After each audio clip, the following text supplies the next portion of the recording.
But I'm like, the reason why it upsets me is because I just didn't want her to make that decision, right?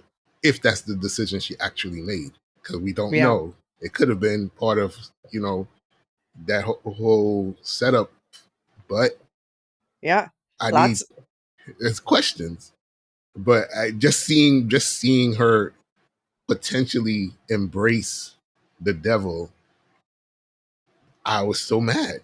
I was just so mad. Like, no, you cannot do this. You can't do this. What the fuck are you doing? You can't do this. Well, let's get into it.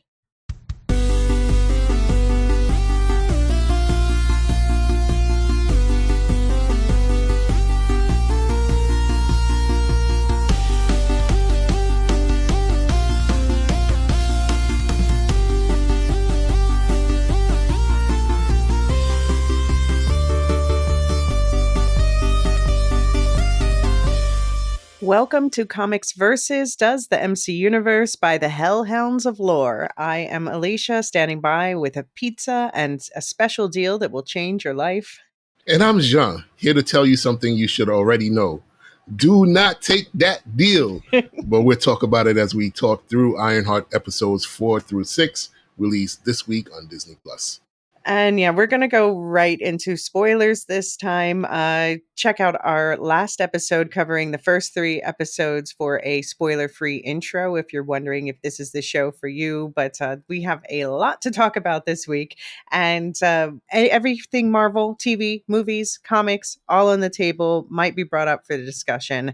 But let's get into especially the last 3 episodes of this 2-week series. So we have episode 4, Bad Magic, 50 minutes long, written by Amir Suleiman. Episode 5, Karma's a Glitch. I get it. 57 minutes long, longest of the season, written by Christian Martinez. And the final episode, The Past is the Past, the shortest of the season at 40 minutes long, but definitely the most packed with what the fuckery. That one was written by the showrunner herself, Chinaka Hodge, and all 3 were directed by Angela Barnes, who's done a bunch of directing work for shows like Mythic Quest, Atlanta, Loot, etc. So, Jean, all spoilers on the table. What are your overall thoughts about this last batch of episodes? Like, I'm going to be honest, this is one of my favorite Disney Plus shows. Awesome. It's really, I think that the discourse surrounding the show was premature and really undeserved of what the show really is. They did a great job with Riri Williams introducing her properly to the MCU, because I feel like we talked about in our last episodes, that, BP2 didn't really give her the proper introduction, I don't think.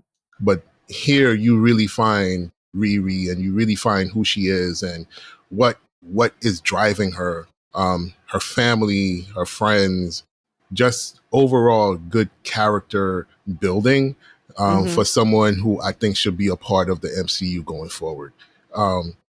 They really made me invest in some of these characters, and that is something that is hard to do in 6 episodes, when you're dropping 3 episodes at a time, when also everyone, the surrounding noise, is telling you that this show is not worth it, right? This was absolutely worth viewing, and the dynamic that she has with all of the characters, both friend and foe alike, really hit. So I am super happy that this show aired. It kind of aired maybe a little bit too late. I think it would have fit better after BP2, to give us some continuity with the character. But I mean, this was a great show for me. Yeah. I mean, to talk about that noise that you're talking about, I noticed it. I was just trying to look up a point of lore while I was putting together these notes. And I stumbled across a discussion on Quora online, randomly. And it was just like someone was like, why is there all the hatred toward the comics? This was before. This is from years Oh, ago, before okay. the When the show when was. the comic came out. Mm-hmm. Okay. And I just was so frustrated by the responses, where this person posted something that everyone in these comments completely misunderstood from a comic, where Riri is in class talking to a teacher, and like basically she expects the teacher to tell her to lower her expectations, but this teacher does not tell her to lower her expectations. Mm-hmm. And people are like, see, she just wants to be the victim, she's looking to be the victim. And it's just every single comment to me, sorry, I'm going to call it out, read like No, veiled racism. it's not veiled, and don't be sorry for calling it out. How many times do we have to talk about this? Like, white people, white critics specifically, who can't center themselves in stories that don't have whiteness. Yeah. Oh, Right? these were randos, by the way, not professional critics. I'll just say. Yeah, I'm not going to say they. I Mhm. don't know the race of those people in the Quora. I think it's pretty clear just in that comic section. But But anyway, specifically yeah. to the discourse surrounding this show with critics who couldn't see themselves in this show, right? And can't see themselves as a young black woman from Chicago. Don't see where they fit into that narrative, right? Into the narrative of a youth, that maybe they don't want to know about, right? So I don't think that you're wrong, but I only say it's not thinly veiled racism. It is just racism. Yeah. The comments are sexist, they're racist. Yeah. A lot And of sexism too. all of Yeah. that surrounding the show before it even aired, like, who needs this? Like, Yeah. and then when it aired, we're like, oh, I think one of the first things I saw was like, oh, I'm not even going to name the people because I don't want to drive traffic to those sites or whatever. Something regarding how she was speaking, and this is just like this is what we need, like because she's speaking and like a young black woman from Chi-Town will speak, right? And she's not trying to code switch. You know what I mean? And it's just like infuriating to read comments about that at the very beginning of the show, as if that is enough to say this show is not worth it. Yeah. I mean, and the other comment that I hear all the time is that it's derivative, but then like every story, I just in general, we need to stop calling things derivative, because it's not Iron Man. It is acknowledged right away that this is someone who sees themselves as an heir to Iron Man, but it's a different person with different life story and a different story Right. going forward from here. This happens all the time. These Marvel in some form, call it Atlas, whatever, has been going on now for nearly 100 years. So they have evolved characters, brought out, aren't we glad Yelena Belova exists, even though we already had Natasha Romanoff, like, yeah, this is we need to stop looking for nits to pick and just sit back and be like, are you going to tell me a good story? Yeah. And I would say that they delivered on that front. I don't think it was, for me, it's not perfect. I'm not going to say it's one of my favorites. I'm not sure, but just the sometimes the pacing was not perfect for me, or not every joke landed for me, but I still absolutely fell in love with all of the characters wherever they were in the morality spectrum. Even the Hood, I'm like, oh baby, you're breaking my heart, and I need to know where we're going to see them next. And I think the way that they set it up gives me some trust that we are going to see them again. Yeah. And yeah. I mean, come on, we finally got Mephisto, and it's Sacha Baron Cohen, and it was perfect. And he had me at pizza. Yeah, I can't wait to see him in full Mephisto makeup. We just got like the little glimpse in the reflection of the spoon. For anyone who didn't notice, which I didn't catch. My better half caught that. I didn't catch it. She was like, "Did you see that?" I was like, "Huh?" It was subtle. in the spoon. That's in the spoon. Let's rewind. I was like, oh, I only caught it because I noticed it was like they focused on the spoon and it went by, but then it was like such a small reflection, you know. yes, I mean, you got to save money, you know, but it was. I had to go back and pause it, and then yeah, you can see there's a red face in the yeah. spoon. Yeah. Mm-hmm. And Yeah. again, to your point, I am not saying the show is a perfect 10 out of 10. Mm-hmm. But as far as enjoying an experience, enjoying a journey, a hero's journey, Mm-hmm. this really hit. Yeah. Yes. I think. I mean, one of the things that I personally care about most, and everyone's going to be different. I care about. Do you make me care about the characters? And they 100% succeeded there. Yeah. I think also a lot of the prejudice against the show, you know, so I was saying there's already prejudice against the character from the comics. I think some of the prejudice against the show in particular was also drummed up by people who've been looking for any reason to take Marvel down a peg lately, you know.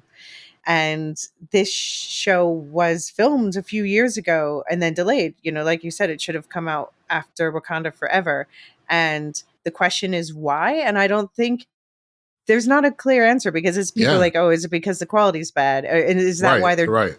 dropping it in 2 weeks? But I think Right. actually each week does work as an arc on its own. So I I don't know why it was delayed. I guess I kind of hope that it's because these characters are going to tie more immediately into what's coming next. Right. Right. And that's the thing too, right? The delay to your point, fed into the skepticism around the show. Mm-hmm. Right. So it's like the only reason it can be delayed is because it's bad. Right. They saw it, they didn't like it, they didn't want to put it out, and they're just rushing to put it out now because they have to do something for the summer. Right. And that's Mm-hmm. what the delay bred. Um, and it's unfortunate because I think you know, when you have something that's new and fresh and just visually and storytelling wise, it's just okay to run it out there. You know Mm-hmm. what I mean? We can the universe encompasses so many different perspectives, right? So many different stories that can be told and enjoyed. And I, for the life of me, let me not say that. Let me back up. I understand why people are the way that they are, but it frustrates me to no end when people who I feel have expressed a desire to not be that, to Mm-hmm. fall into that. Yeah. Right. And that is Yeah. the most infuriating part of this. No, and that's why, you know, we can be called handed out virtue points in our reviews and stuff. But that's why we point these things out because I do think that a lot of people don't realize that they're falling into the same pitfalls that we see time and time again, and it's worth just thinking about And I'm that. gonna I'm gonna call you out on it. I'm Mm, gonna call folks out on it, period. Point blank.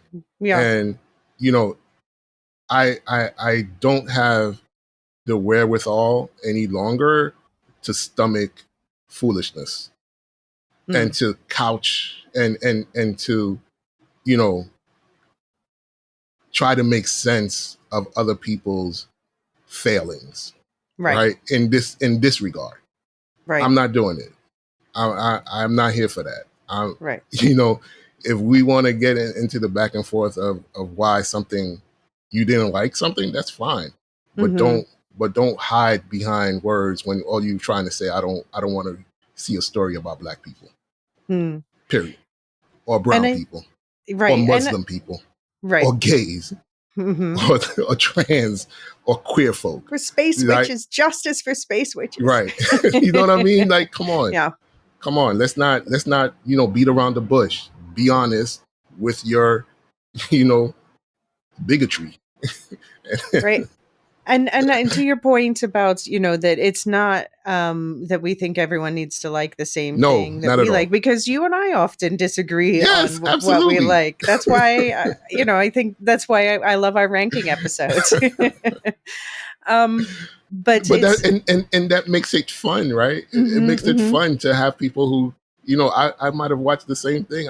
And you're like, nah, that didn't hit for me. I'm like, all right. But don't Yeah. tell me it didn't hit for you because you don't like black people. Right. And it's not be like we're going to say everything that stars black characters is good automatically, No, because see, absolutely. for example, our Captain America 4 breakdown, Or that show that shall not ever be named Right, right, right. or talked about. Hmm. So, yeah, I just, yeah, food for thought. But shall we Yeah. get into the Yeah, episode I'm breakdown part? sorry to have No, hijacked. no, no. I needed to get that off my chest. I really did because Needs to be yeah, said. yeah. Needs to be said.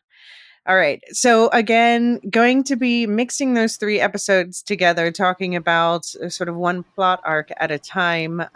So don't expect it to be in order. And I thought this time, since I made some longer synopses, I thought this time, Jean, you read the purple, I read the green. Okay, I'll be Hulk, I guess. Hulk is green. I'm Hulk, You're and Hulk. I'll you are be I'll Thanos. be Thanos. All right. I'll be Thanos for this one. So let's start. This is turmoil at home. Riri is having a lot of anxiety about the job gone wrong and about being responsible for her friend's arrest and another man's death. And it's causing tension at home with her mom, Natalie, and Xavier. Riri gives her mom and Xavier watches that she asks they always wear without explanation. But it becomes clear they're Riri's responsive, protective technology she was selling to another student at school when gunshots on a TV show set off her mom's watch, trapping her in an impenetrable bubble that Riri has to diffuse and explain. Later, Riri is having a panic attack and unsure how to help her. Natalie, as the Iron Suit, goes to collect Xavier and bring him to Riri to comfort her. When AI Natalie reveals herself to Xavier, he doesn't take it well. He tells Riri to delete the code, throws the protection watch at Riri's feet, and storms off. Yeah, so it's interesting. She asked earlier, before that final temper tantrum, "Do you think I'm a good person?" And he says, "Good, bad, these words don't mean anything. Depends who's labeling you." Mm, I think this is important because it shows when he gets mad at her at this moment, it's not because too often people are like, "Oh, I'm mad at you, makes you a bad person." Like, no, I'm mad at this thing that you did, right. and it doesn't make you a bad person. It just makes me upset with you in this moment. But also the depends who's labeling you part. That's the one that stuck out to me. Mhm. It's like so many of the villains that we encounter, have these ideas that many people will agree with. Some people agreed with Thanos in the snap, you know. Some people agreed with Killmonger, um, and I'm sure there were certain people who agreed with Hood in this series. Taking on the corporate powers that be for whatever the reasons that he had. But it depends on who's labeling you. Who tells us that we're good or we're bad? What what do those words mean? They carry the weight of whoever's calling you those things. You know what I mean? Mhm. Mhm. So that was interesting to me, especially with how this ended. Mhm. Oh, Riri. Especially with how this ended. Yeah, no, I mean, this conversation especially, but he calls her. So I like this romance. I'm rooting for this romance, even though with the way it ended, I worry he's not going to take that Yes. well. But when he's like the music gets all mushy and stuff, he shows he sees her the way he sees the things in her that she values most in herself. He's not like, Yeah. "Oh, you're so cute," or "I Yeah. have so much fun with you," even though that's obviously true. What he says though is she's smart, she's hardworking, she's protective, and she's complex. It reminds me of in Murderbot, they were Mm. playing The Sweet and the Bitter, where they were having to talk about other people in the group with the good and the bad. Yeah. And he's saying, yeah, that's mixed all together, that he compares her to Spock, although she would rather be seen as Uhura. Do you have a do I you have an mean, opinion? the Spock thing is really spot on. Because she is so driven by her mastery of technology, right? Everything is science based. And she has to get away from that in order to combat what's coming at her, right? Because she's never considered that before. Hmm. Everything is a puzzle, is an equation that can be solved, you know, mathematically through however your brain functions. So she never gave space for anything else, for spirituality, for any of those things, right? And now she's in a space where she had to try to embrace a part of life that she never really considered to be worth anything. Hmm. So, and you can see she's she is emotional, but she is trying to cut off emotion. So the Hmm. Spock thing really works.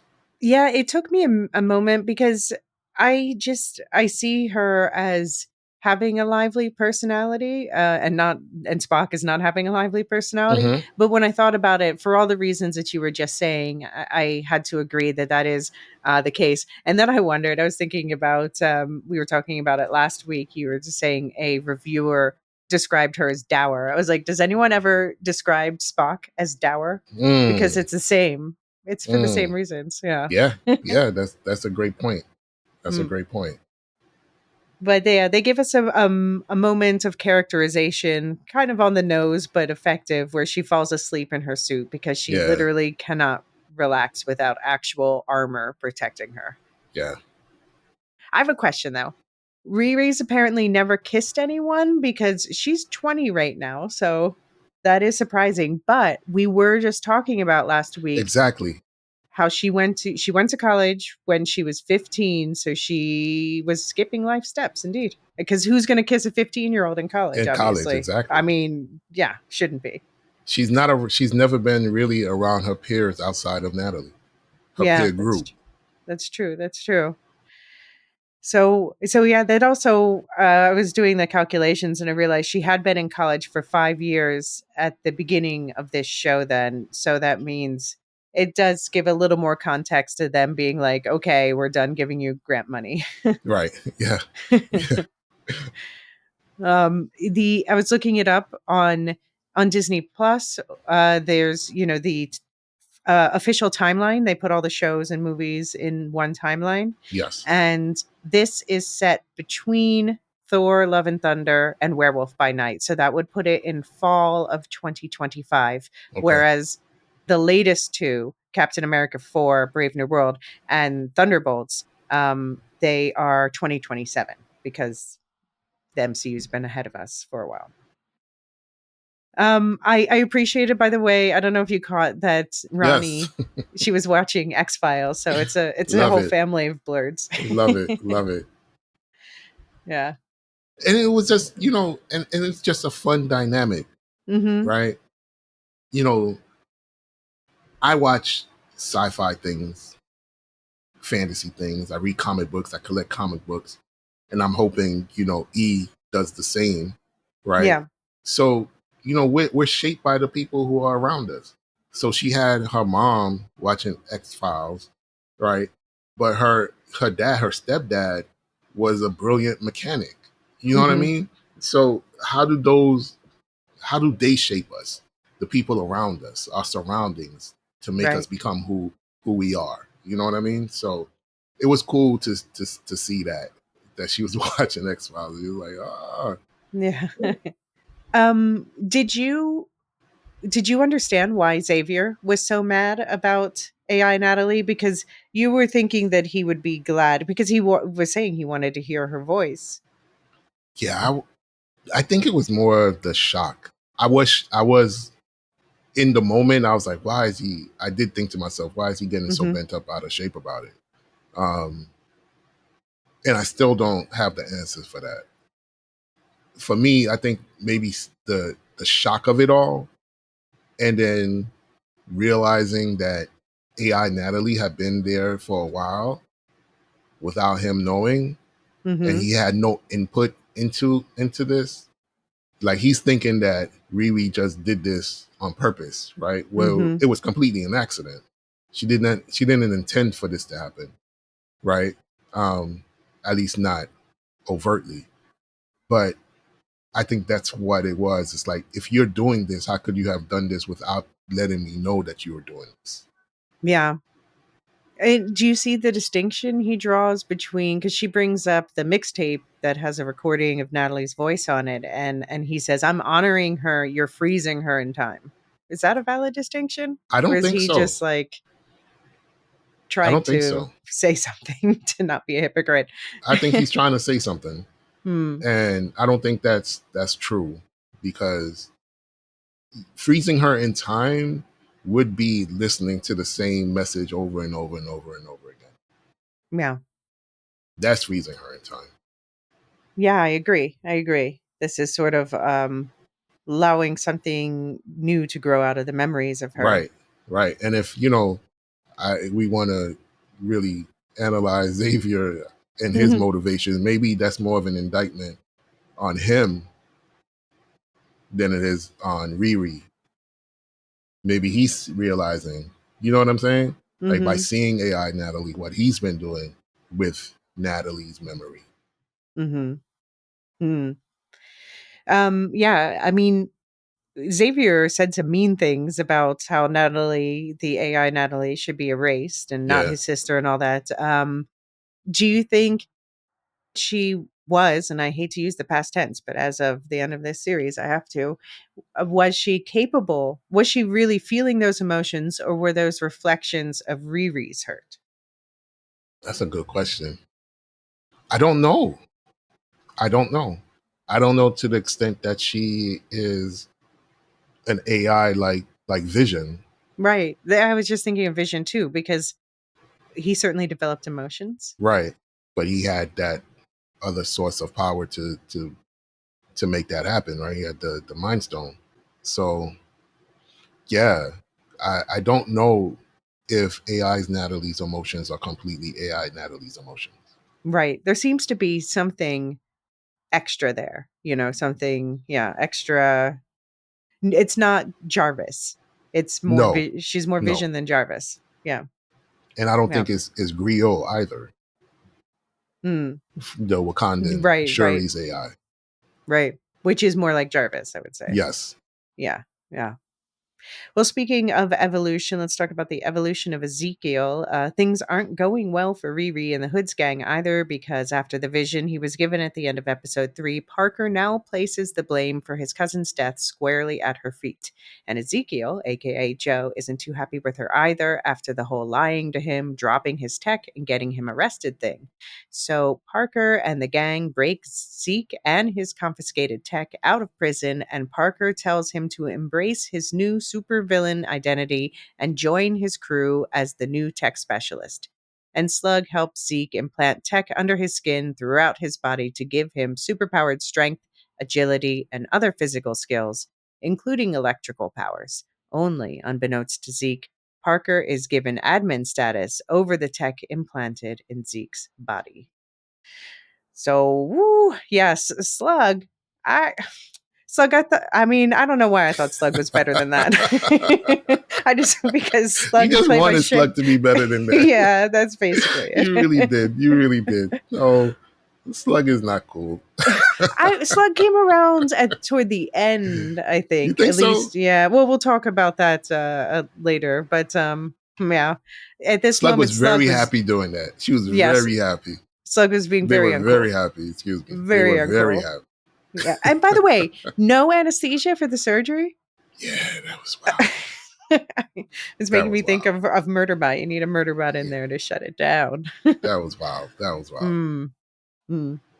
So the Hood apparently has been breath holding practice in the ice tub, which makes sense. If you go invisible Yes. when you hold your breath, I would definitely push the limits. And he can do more than 11 minutes, which Yeah. is not, it's super impressive. But I was just thinking, watching recently a behind the scenes about Wakanda Forever, and they were talking about the people who play the Talakan, and there Okay. was they had to also do free diving to film the scenes underwater, Oh and there wow. was the free diving instructor said that one of the cast members in particular just took to, and I'm sorry, I forget the name of her character. She was one of like the bigger female Telecom characters, but she just took to free diving immediately, and she could hold her breath for 11 minutes. Wow.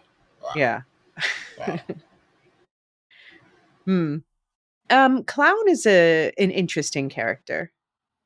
Clown seems to have more moral turmoil than the rest of the group. Like she felt bad for Zeke. Roz accused her of having a crush.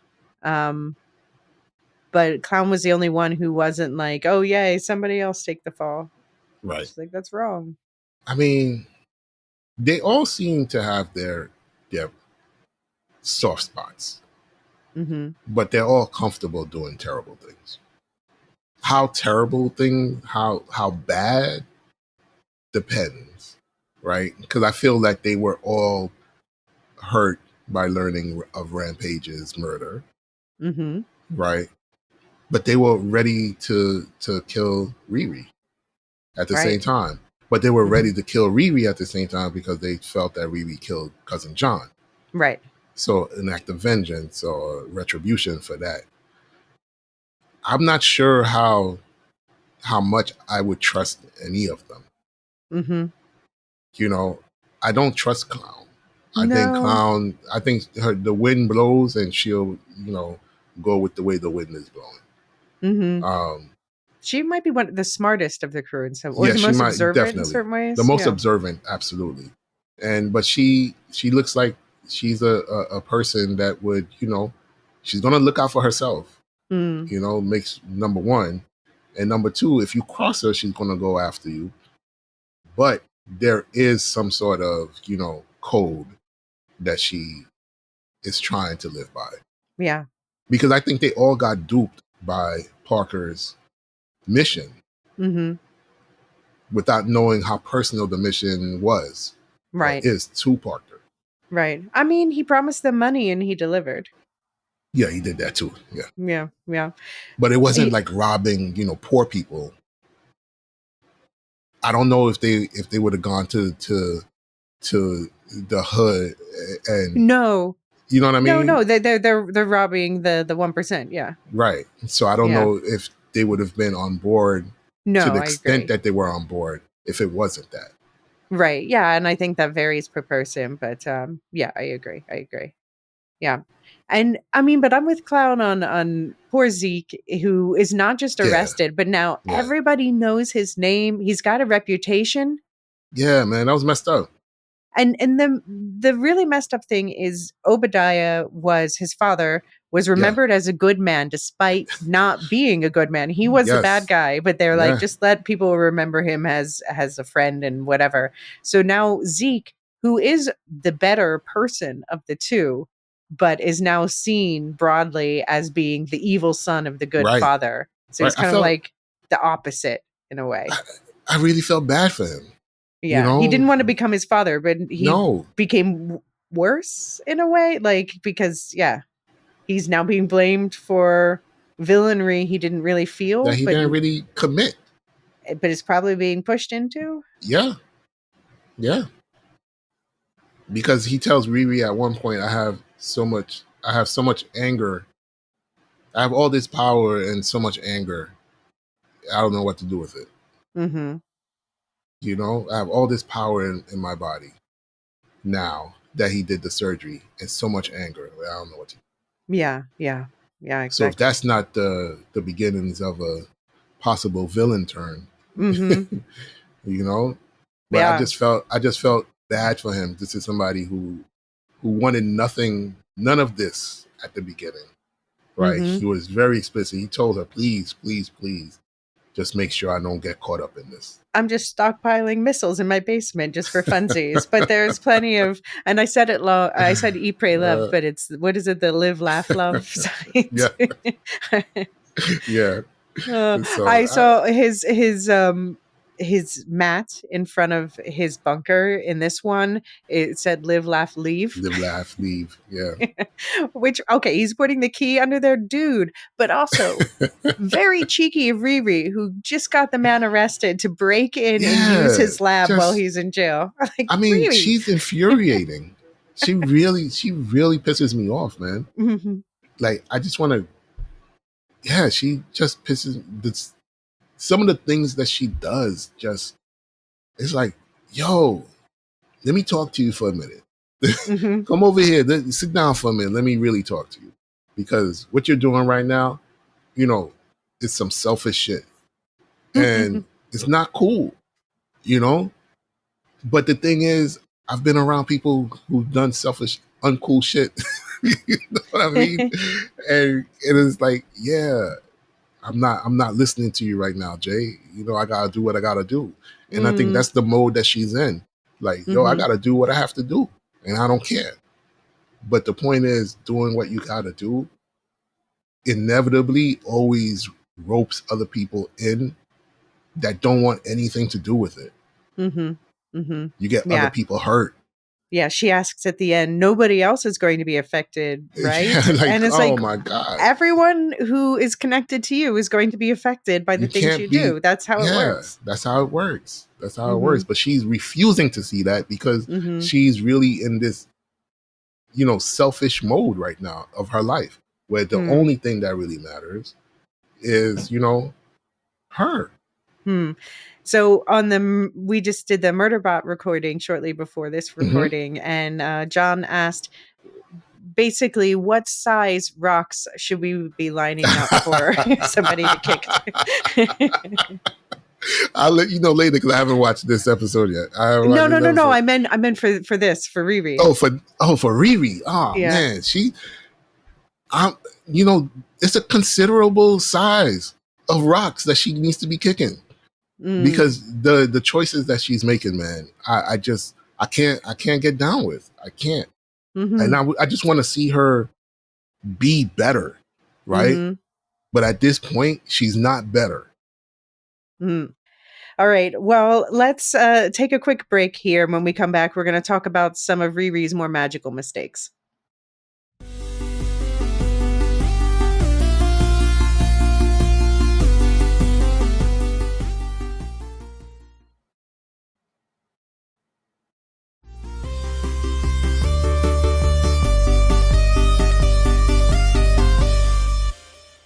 Meddling with magic. While all this has been going on, Riri has been studying Parker's cloak to try to figure out the source of its power and hitting a dead end. So when her mom mentions that maybe her stressed daughter needs a more mystical intervention by her friend Maddie Stanton, Riri quickly agrees. There, Maddie's daughter Zelma senses the powered patch of fabric in Riri's pocket, and she whisks the four of them to her magical workshop in a parallel realm to examine it. What they see freaks Maddie out so much, she shoos Ronnie and Riri out of her shop, telling them to stay away from whatever this cloth came from.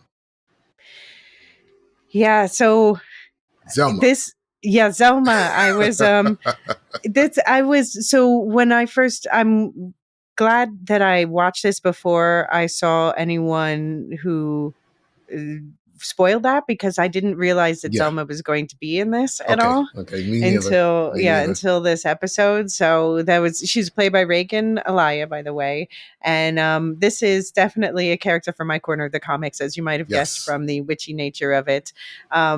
So that was super fun. It's just, yeah, I didn't clock that Madeline's last name was Stanton until somebody said Zelma, and then I was like, oh, and she looks, I shared a picture in the chat on Discord, but Yes.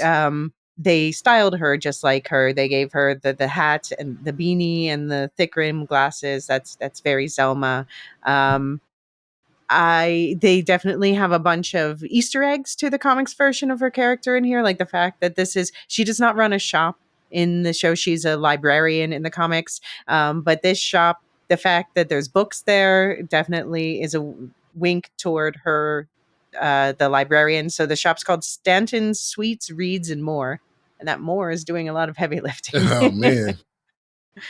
um, What did you think when she just whoo, and inside out, upside down, they were somewhere else? What did you say? yeah, that was a really cool effect. I like the It was, transportation spell, and that was another Easter egg too. She said she took them to the western cortex of the Neverish, and that is a Strange Academy comics reference yes. where she indeed takes them away there. So yeah, it was really cool. I think the origin story is different in this case, Hmm. very different. They do a nod to the original origin story with the brain maggots, because in the comics, basically, they aged her down a bit too. They I did. would always think of her as She's like older. Yeah, in her 20s in the yeah, comics or something like that. definitely. It's like she was be more she's a librarian at the school, at the Strange Academy, but I think there's a lot of rumors about a Strange Academy TV show, which yeah, there should be young magical people. They're gathering them, and it's a popular comic series. And yeah, absolutely. And I imagine she'll be a student in this version. Um, but yeah, I think her personality is slightly different though. She's more like Wednesday Adams in this version versus I see the comics version being a bit more frazzled, always like, oh my gosh, and now the magic's out of the and trying to put it all in order. And it's just, I don't mind. I don't mind. She was fun. What'd you Yeah, think? I enjoyed Zelma. Um, I got to read her in the Death of Doctor Strange a few Mm-hmm. years ago. Some of the Strange Academy stuff I've kept up on. So yeah, I think she's a cool character, and I like how they changed her up to be a in the same, you know, generation as Riri and her Mm-hmm. friends. Right. Um, Not to to mention make like Ned, for instance. Ned's a sorcerer yes, now, so maybe they'll learn yes, together. right, Mm-hmm. right. That's right. I forgot about Ned being a sorcerer, and I like the Doctor Strange And America. mentions. Sorry. Um, all of that. I thought it was really well done and Mm-hmm. well placed because it didn't seem out of step with the story. You know what I mean? Mm-hmm. Um, Yeah. so when they're trying to figure out what's going on, and they said, "Oh, she's like, put those back." The brain worms. I'm like, "Oh, brain worms." Okay, it's Yeah. like I know brain worms. Yeah. Like, I know about the brain worms. So those were cool little things. But her character, I think. Opening up the magical possibilities of the MCU Mm-hmm. obviously is going to be really important going forward, Right. right? And yeah. So we Because of Doomsday. will Billy be on the champions, or will he go to Strange Academy, or both somehow? I don't know. I don't know, but this corner of the MCU is looks like they're putting some thought behind it. Yeah. The Yeah. magical realm of the MCU, and I'm here for that. I Right. think there are so many interesting characters that they could introduce, a lot of great stories to tell. Um, so yeah, this is going to be fun, and I'm glad that they're slowly but surely introducing more of those concepts into the general MCU timeline and Yeah. stories. Yeah. Well, I feel like for Secret Wars, I don't know how much if they're going to be able to. I think probably this younger generation stuff maybe has to wait till after Secret Wars unless they're secretly working on stuff. Which I guess they kind of have to be because they're aging. The Yeah, actors are and aging. but and the reason why I say that is because Doom is a sorcerer. Mhm. He's not just a man of science. He's both. No, I know, I know. Which is what makes him so formidable as Yeah, a villain, or as a antagonist, right? So right. he's really both. So I think they're opening up this corner because it's going to be important in the two films that are coming up. Right. Well, in Secret Wars in particular, we already know there's going to be a bunch of different teams coming together, and we Right. expect, we said comic spoilers, we expect there to be a sort of battle royale between like the Fox X-Men universe is probably going to be battling the 616 universe Avengers, but then we also have splinters within 616 where we have like the Avengers with under Sam Wilson, and we have the new Avengers with a Z, um, who I'm secretly rooting for right now. And I wonder if they're going to bring the younger teams into that or try to set that up as like the next thing. Well, that's the interesting thing that they can do with Secret Wars is because if they take it, you know, from the comic book concept of Battle World, which is what Mhm. Doom was able to piece together at the end of everything. So Mhm. there was just one planet that on different parts of the planet were different segments of the MCU, right? And they called it Battle World. Uh-huh. So it's and it was God Emperor Doom ruling over this battle world. So it's going to be interesting if they do the incursions and the end of it all storyline and Doom pieces together, you know, a piece of a fragment of reality where all of these different, you know, corners of the MCU, all of these different realities can have a place before it goes back to one huge universe. Mhm. Mhm. Yeah. Yeah, I hope so. That's fun in the It takes a comics. lot of magic to be able to do that. Right, right. You know what I mean? And a lot of magic. Yeah, so Maddie, we learned, studied at the Comertage, and that's where we saw Doctor Strange learn his magic in the movie Doctor Strange. And Zelma says it's her reach school, quote unquote. But Maddie dropped out to raise Zelma. And do we think, is Zelma naturally magic like Wanda, or is she, or did she just start learning young, or is it some combination of the two? Basically, okay, well, that's the next question. But what do you think? Is it a natural talent or a learned talent or some combination thereof? Huh. Who do you think is a natural talent? Somebody who's born magical. I would say Wanda was born magical and then it was enhanced by the Mind Stone. But she was born with the chaos magic because, like, for example, we saw in WandaVision in the past, it's implied that she stopped the bomb from going off that would have killed her and her brother as a kids. Um, is Zelma or Maddie learned?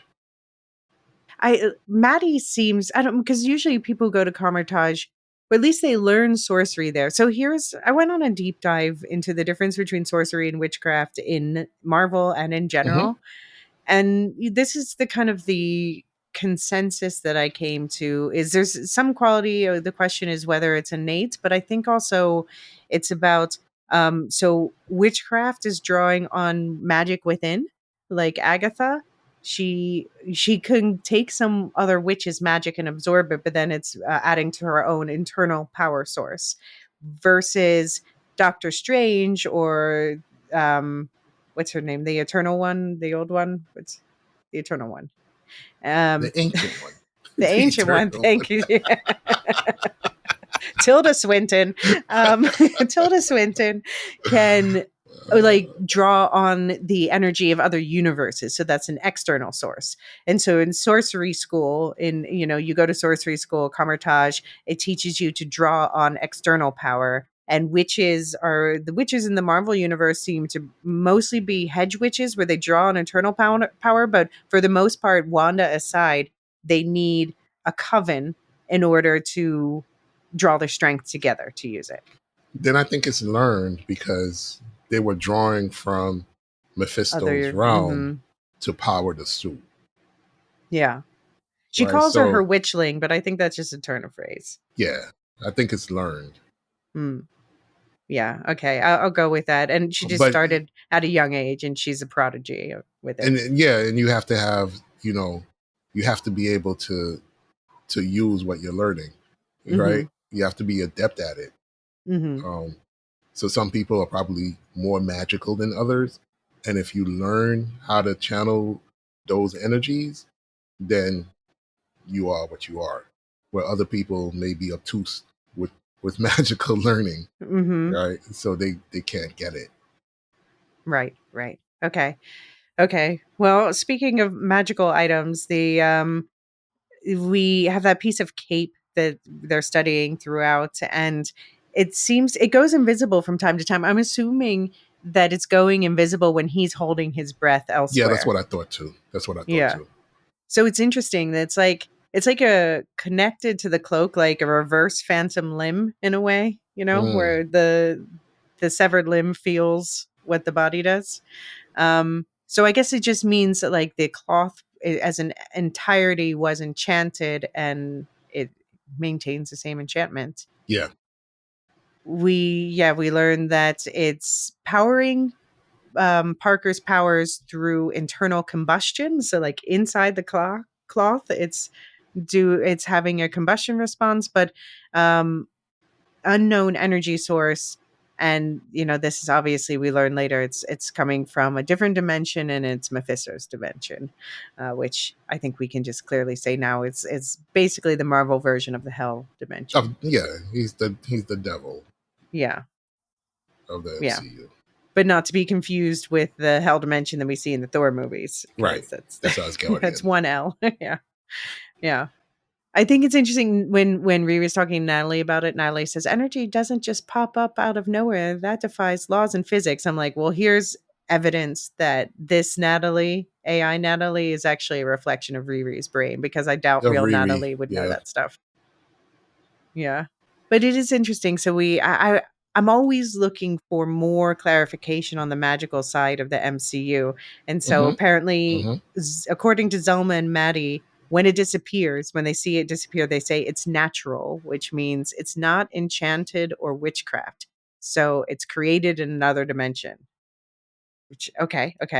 They say disappearing makes it unstable, and they can't destroy it. Riri was able to cut off a piece because the laser cutter divided it into particles, but it can't be destroyed. So I don't know. The bottoms all kind of brimstone fired. Do you think that's Yeah. just a look Mephisto wanted to curse him with, or do you think that's just a That it's product actually of? like burning.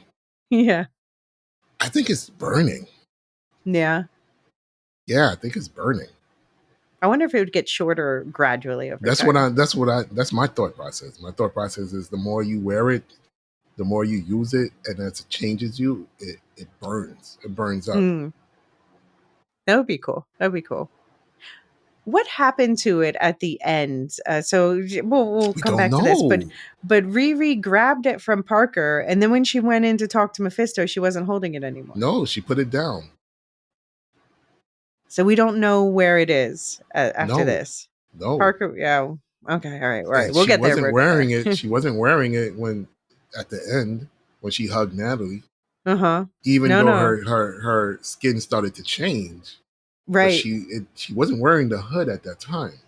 Could could he have turned it into a different object for her or something? Or I don't I know. mean, it is Mephisto. Yeah. Presumably, Yeah. he can, right? Well, okay. Well, so I think from the perspective of the comic books, Yes, we found out from Zelma that Zelma expected it to be Dormammu who was giving yes, Parker his powers, not Mephisto. And in the comics, that is because Dormammu is the one that Parker got the hood and his powers from.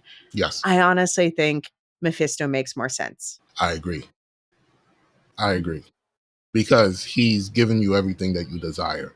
Hmm. And if we're calling Mephisto the devil, Satan archetype of the MCU, this is what Right.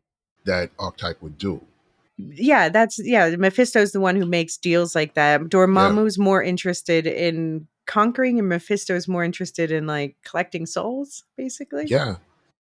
Feeding his realm, Although bodies. Zelma mentions Caecilius, which is he's an antagonist in the first Doctor Strange movie, Yes, and he gets, for anyone who doesn't remember, he gets like the similar black veiny lines coming out from his eyes, in particular, creepy scars that are showing Dormammu's influence over him. So I guess it makes sense. They are both basically different demon entities in the Marvel universe. So well, Dormammu's more of an elder god, I mean, more it's a fine something from line. I from feel a like I've different definitely read him. dimension. Yeah, but Mephisto's from a different dimension too. I've definitely read them both be called demons, but I guess again it depends. Just quote Xavier. It depends on who you're asking. I think this shows the failings of the teachings of Kamatage Hmm. because their only reference is to reference Dormammu. Right. Right. Oh, I mean, of But course, her mom didn't finish, and she did well, but her mom did yeah, think it they was can. Yeah, yeah, they did did. think it was They did. Dormammu too, but Yeah. So that's their she, yeah, reference point. That's their only reference point. They can't right. imagine something outside of that. Hmm. And that's why I say they're two very different entities, Mm-hmm. Mephisto and Dormammu, because they are viewed differently by the people in the MCU. Mm-hmm. If you come across Mephisto, he's already here. He's Hmm. already in this realm, in this Mm-hmm. universe, Mm-hmm. right? Yeah. Dormammu's looking for a way into this universe to conquer it. That's not what Hmm. Mephisto's deal is. No, Mephisto's more insidious. I like Maddie makes the distinction when I think Riri says the cloak's likely possessing Parker, and Maddie says no, this entity doesn't possess; it influences. Or maybe It Zelma said that. influences, Yeah, right? It right. influences, and that Mm-hmm. should have let them know it wasn't Dormammu. Right.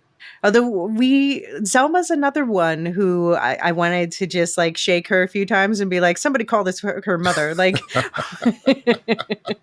like I at least I think that well, we'll talk about that in a bit, but I think that Maddie has a right to be mad at Ronnie for not involving her at the end. But anyway, but Zelma says, Riri asks Selma, why would a powerful entity like that want to come to Earth? And she says, I don't know, to eat it. I'm like, okay, Oh that's a man, yeah, Galactus that's reference. exactly. Oh. Fantastic Four in 2 weeks, All 3 weeks. right. Oh man, So we get to, I guess, the first major climax in this series of episodes where everybody's trying to kill Riri. Parker tells his minions that Riri killed John, so now he wants them to kill Riri. Slug kidnaps Riri's suit with Natalie inside, of course, and the blood siblings confront Riri at a White Castle. Unable to outfight them, Riri tricks them into firing a gun while standing over the watch Xavier gave back to her, which traps them in its protective bubble. When Clown shows up, Riri tells her side of the story, saying that John's death was an accident and Parker killed Rampage. While Clown stalks her through the kitchen, Riri uses some explosive distractions to escape the restaurant. outside, Slug runs her down in the truck, but Natalie escapes in the suit, scooping up Riri, and now they're really ready to fight. Slug retreats, giving Riri and Natalie a chance for a confrontation, and Natalie leaves Riri alone with the suit while she sulks elsewhere. Just before Ezekiel shows up with all his fresh augmentations. And since Riri's suit has been through a lot this night, it's running low on power. Zeke overpowers her and starts tearing her suit apart, but he can't go through with actually killing her. So he tells her to get out of town and leaves her broken on the street. Riri claws her way out of her useless suit, grabs the core with Natalie's code, and runs away. And Clown sees all of this happen. But she's growing suspicious of Parker and backs up Zeke's story that Riri is gone when they debrief in Parker's apartment later. I love that they had the callback. At least we'll always have Atlantis. Yeah, I You ought just to feel for know. Zeke, man. I just feel for Mm. Zeke, you know? Hmm. Like, the guy is, yeah, it's tough to watch him, become the thing that he was fighting not to be, Right. you know? Right. Because this is before he's controlled. Spoiler alert Yes, for a future yes. section. But yeah, And even in he's. that moment, he's like, I can't do it. Hmm. Just get out of here. I can't do it. Just get out of here. Yeah. Yeah, and we do get the setup that Riri can see his augmentations with her tech stuff in her helmet. So she sees there it points to all the different augmentations, including augmented hypothalamus, which is a region in the brain that exerts a lot of control over other aspects of the brain. So that's definitely where the software is installed that gives someone admin control over his Right. body. Right. Yeah. Um, so we get back to the magical side with and the family side with some magic family medicine. Zelma meets up with Riri privately to tell her about Dormammu the Conqueror, the cosmic entity she believes is linked to Parker's cape.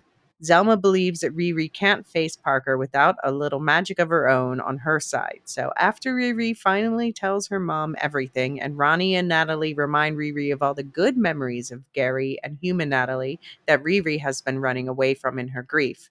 Ronnie, Riri, Selma, Xavier, and a little local wheelbarrow lugger, Landon, gather to help give Riri an edge in her fast approaching final confrontation with Parker. Together, they rebuild her suit, charging it with magic as a power source, only the magical infusion interferes with Natalie's code and she disappears. So they said, magic and AI, too much for the reactor, but I'm like, are they making commentary about AI takes away the magic? Maybe. Maybe. Yeah. I mean, I guess maybe there's a little different kind of magic involved in the creation of this version of Natalie. Riri can't just replicate her by following steps. It was just a sort of magical combination of factors that made it happen. But what were those factors? Yeah. Why can't she recreate it? Like, Hmm. what was so different? Like, it should be the same process, because we didn't see anything aside from her being tired and going to sleep. Well, but I think that's the thing, is that I think she was wearing it while she slept. So, first of all, she can't So, force it suddenly. It was something that happened while she so, was having dreams based that were triggered by that mixtape. so dreams are magic. Dreams, yeah, dreams are Yeah. magic. Well, Yeah. we've seen Yeah. dreams. I don't know if I always want to know if Doctor Strange and the multiverse of madness rules, where they said that dreams are glimpses into another multiverse, is Right. that's actually still a thing? Is it Which, by the canon or way, not? Right. I pointed out comes from an old comic about Zaradna, an old Jennifer Kale comic. Yes. Yes. So yeah, it does come from the comics, that whole idea. I don't know if it is still is a thing, because does that play a role if it is? Do you think it's fair Ronnie says Riri has an unhealthy obsession with her suit? Yeah, it's fair, because that's her mom, and her mom is only seeing her, you know, engage with anything, and the only thing she's engaging in is with her suit. Yeah. She spends Yeah. all her time with her suit, Yeah. trying to upgrade it, trying to make it better, trying to get this, trying to do that with it. So as a mom, as a parent, yeah, it makes sense to me that she would say, why are you so obsessed with this one thing in your life? Hmm. Because she's not letting her know anything else, right? Mm-hmm. So all she can see is, her thinking about the suit and how to, perfect it. Yeah. Yeah, I do like that they do give her valid motivation that we learn as an audience, and Ronnie learns, I think, better through this batch of episodes, that basically Riri doesn't want to, she felt powerless when she was there and she saw Gary and Natalie get killed, get gunned down, and she never wants to feel that powerless again, and that's basically Right. what the suit is for. um and especially it hits even harder when you hear that Gary was the one that Riri went to for help. So the Yeah. person she goes to for help is the one that she couldn't help back Yeah. at that key moment. So I have to say, that daddy daughter moment where they have like the It's very flashback touching. Very memory, touching. and she's a little girl dancing with her Yeah. daddy, and it made me cry. Not even like, both of my dads are still alive, both of Riri's are not. Yeah. um but just missing being that little girl who can just dance in the garage with daddy, Yeah. just Yeah. It's very touching. Very yeah. touching scene. Yeah. And yeah, and indeed, it's definitely another evidence that Natalie is a product of Riri's brain, because this is a memory that only Riri would have had. Right. Yeah, Natalie wasn't there.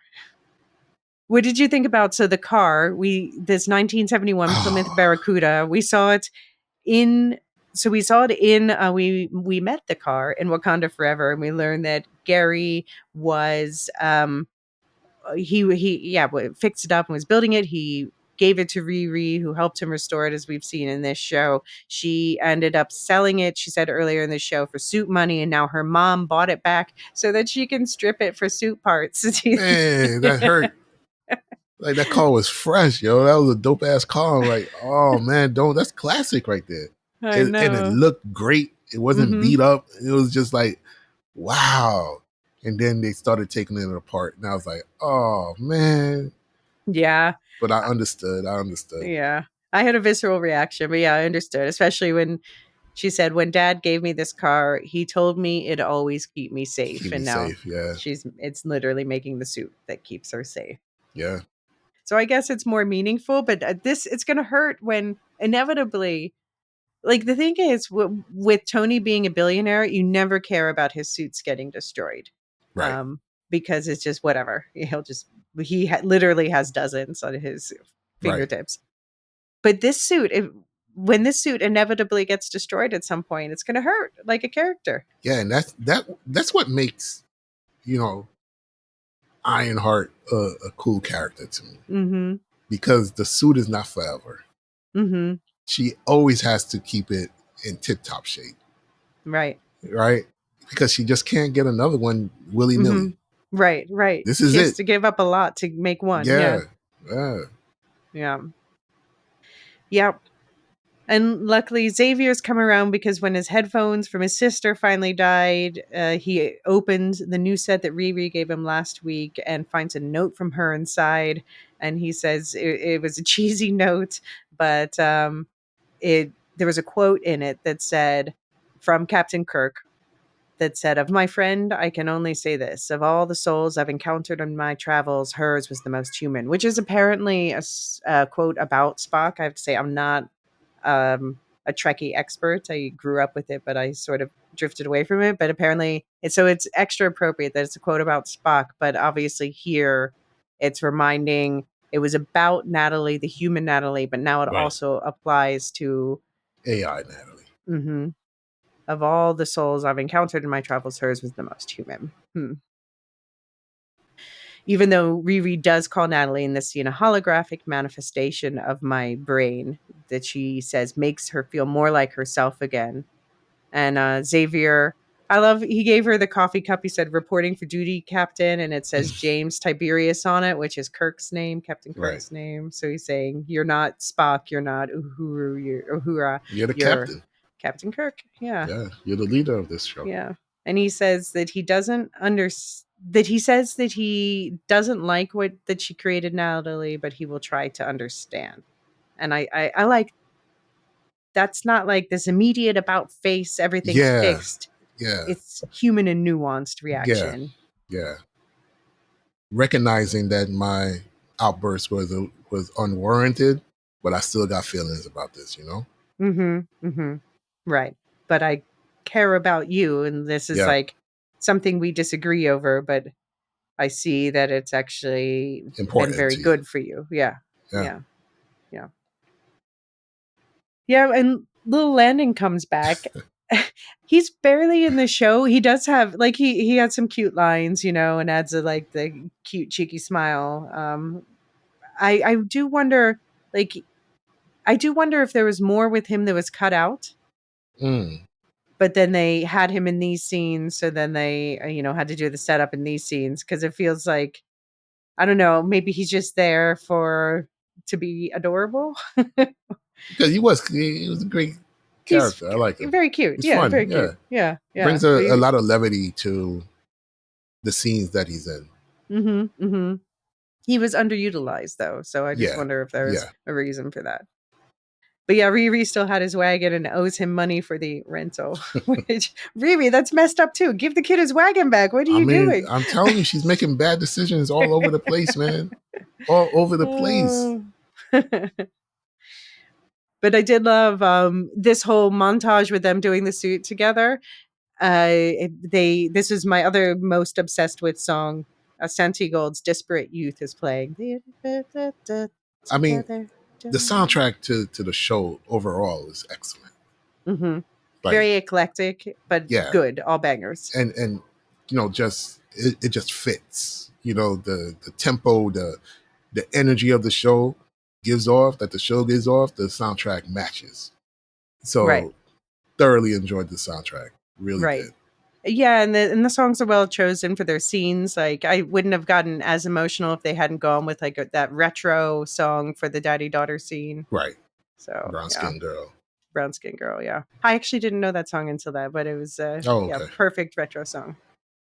And this watching her, ask and receive the help that she needs, Mm-hmm. coupled with the choice that she makes at the end, allegedly, that's a gut punch. Mm. That really, because the entire season, the entire series, I've been wanting her to step out and just go to the people around her. Mm-hmm. And she finally did it. She Mm. finally did it. And then at the end, it's like, fuck that shit. Things were too happy. I knew something was gonna go wrong. At the end, it was just like, fuck that shit. Yeah. I'm back to it being about me. Yeah. But what's interesting is that where things I thought that something would go wrong, we'd lose somebody or something in the final confrontation with Parker, but no. We'll get to that in a sec, but she basically kind of wins that. And Yeah. it's here where everything like, oh, we're in the happiest, we're at the highest moments. That's where Boom. yeah. And just Zelma and You stepping in won, it but because you she doesn't lost. know exactly what she's doing. And that's exactly what her mom, Ronnie, are you not friends with Maddie? Why are you letting her daughter do things unsupervised when her mother would probably rightfully say, like, let's think What are you doing? twice Yeah, about pulling exactly. power from another dimension without Right. completely understanding what we're doing. Right. Yeah. Right. Yeah. All right. This is a good place for another quick break. And when we get back, we're going to wrap up with the final confrontations and that last meeting with the All devil. right.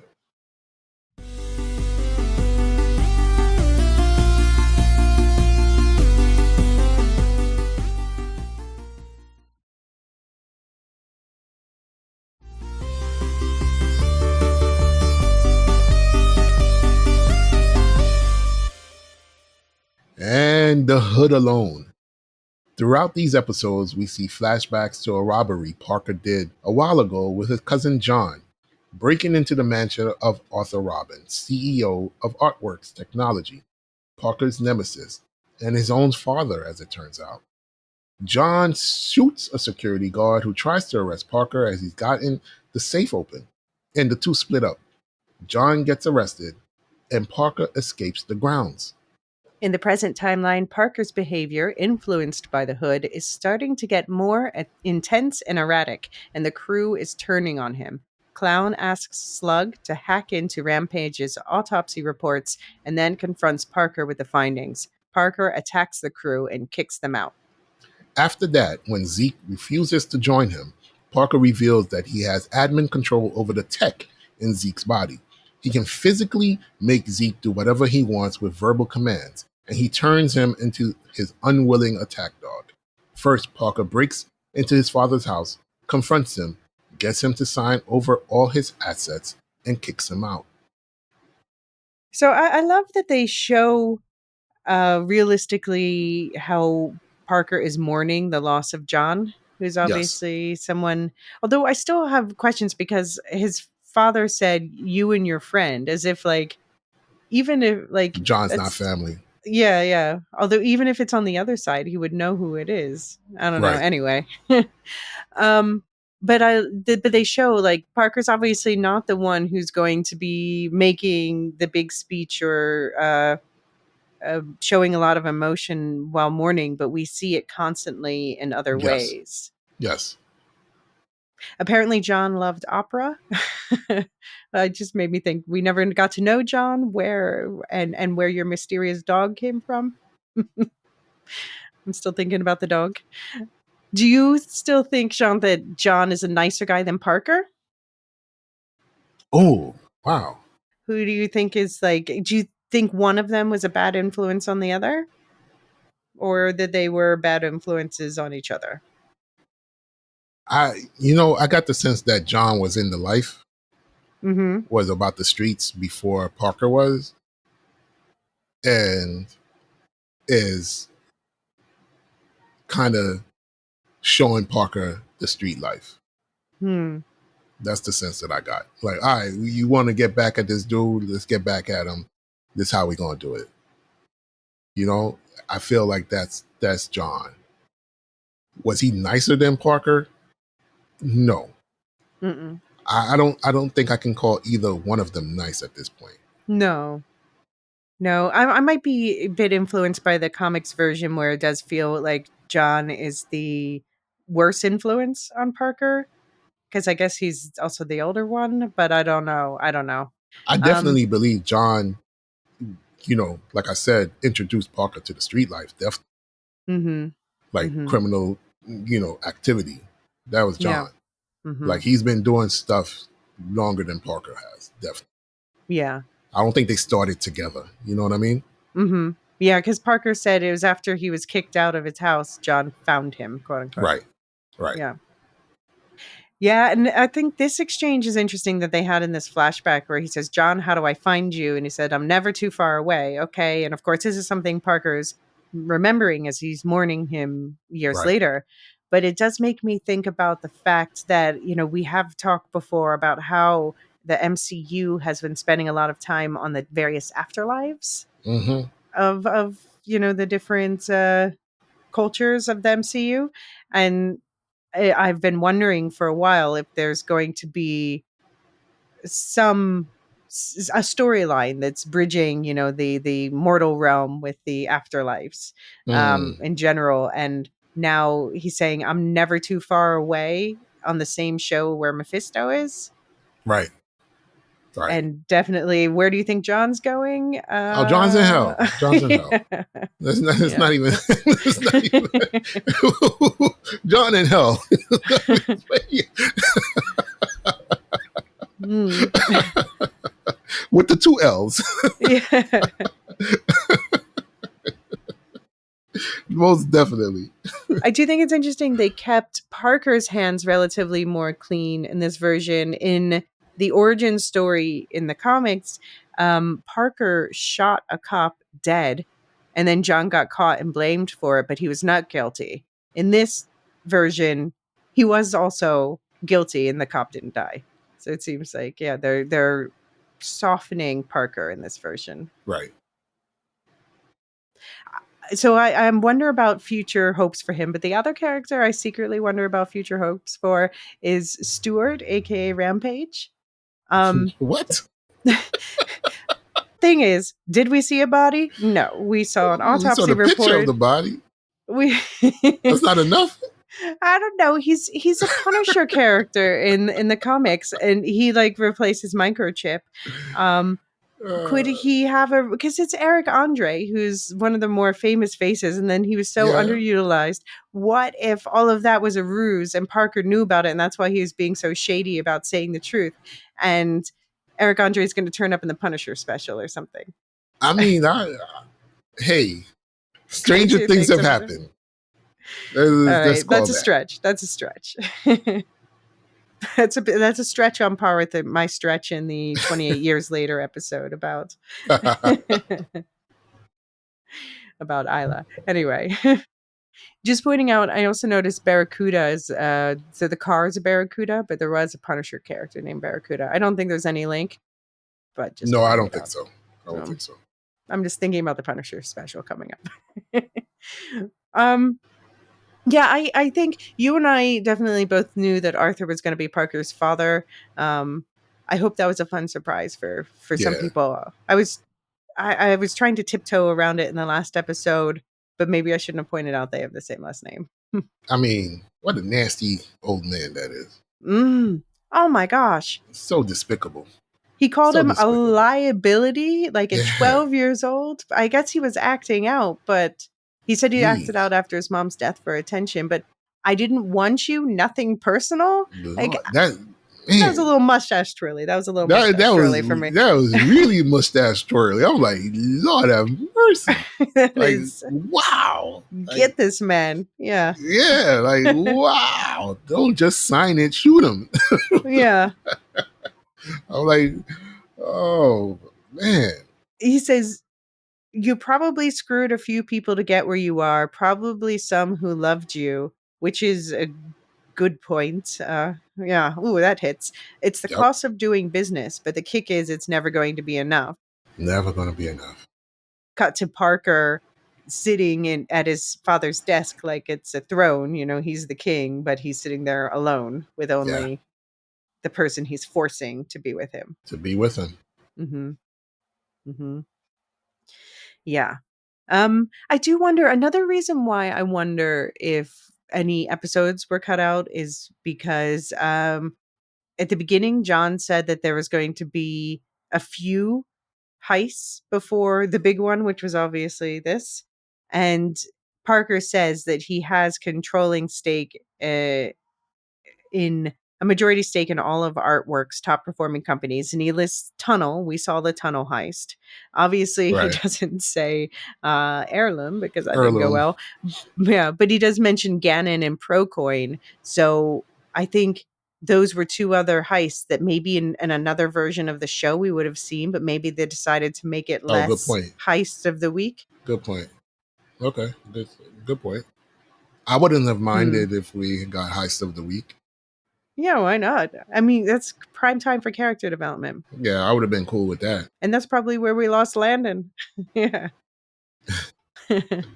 um yeah, so I don't know. Yeah, and the feast.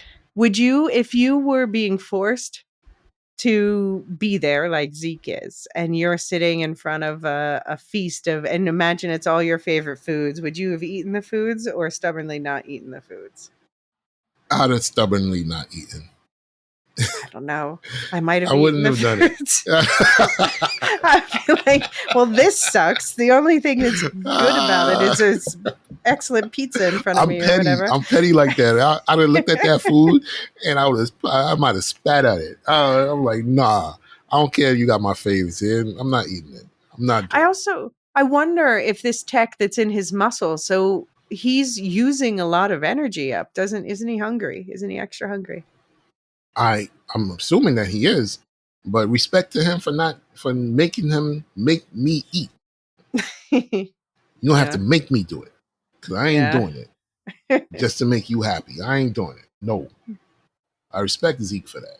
Hmm. That's fair. That's fair. What do you think about, so now John's the one who used to try to cover up Parker's corruption with tattoos, and now John's gone. So now Parker is just straight up tracing the veins of corruption as tattoos into his face. I'm like, I think you're missing the point of the cover up tats. I think he's delusional at this point. Mm-hmm. Like, this is who you are, B. You know, this is who you are. There's no hiding it any longer, Yeah. right? You've made a deal with the devil. You've become this thing, and you're trying to hide it. You're trying to hide it from the world. You're trying to hide it from yourself. That's why you're doing this tattoo. Mm-hmm. But there's no hiding it any longer. Just put the tattoo needle down, bro. Yeah. Well, especially because now, if it is almost kind of retreating at the very end after Riri takes the cape. But it's like, well, but not where you frickin' tattooed it into your Right. face. That's right. I guess he's like, at least it was an artistic decision. It's not, that I sold my soul to the devil. To the devil, right. Right. Speaking of which, you want to set up the final reckoning? Yeah. In the past, running from the break-in gone wrong, Parker meets a mysterious man, played by Sacha Baron Cohen, under a bridge, wearing the hood, who opens a magical door to escape to the pizzeria below Parker's apartment, where the man freezes a noisy table that's distracting Parker in time and says he could make him the greatest human of his generation. I laughed at that. Parker says he wants to be stupid, disgusting, greasy rich, richer than his father. King. He says the price is something he won't even miss. When Parker agrees, whatever it is, they shake on it, and the man leaves, leaving behind the cake. In the present day, Parker demands his mysterious benefactor show himself, and he does. Having dropped the fake Chicago accent and pretense of kissing Parker's ass, he informs him he's not his only client and threatens to replace him with someone more appreciative. But he says he'll consider giving Parker more if he can hold on to what he's already got. Meanwhile, Zeke is forced to fight Riri to keep her away from Parker. though she can immediately detect that he's being controlled against his will, and knees him in the nuts so that she can reset his system and free him. His consciousness shuts down to reboot, jailbroken, and she continues on to confront Parker. She demands the hood. He calls her a hypocrite, and they fight. Parker goes fully demonic and starts clawing at her suit, and she sets off an explosion. When she comes to, Parker tries to shoot her, but it turns out to have been just a hologram, and she and her suit are fine. Riri takes the hood and leaves Parker writhing on the ground. Downstairs, the mysterious man who introduces himself as Mephisto when Riri assumes he's Dormammu is sitting in the wreckage of the pizza restaurant eating pizza.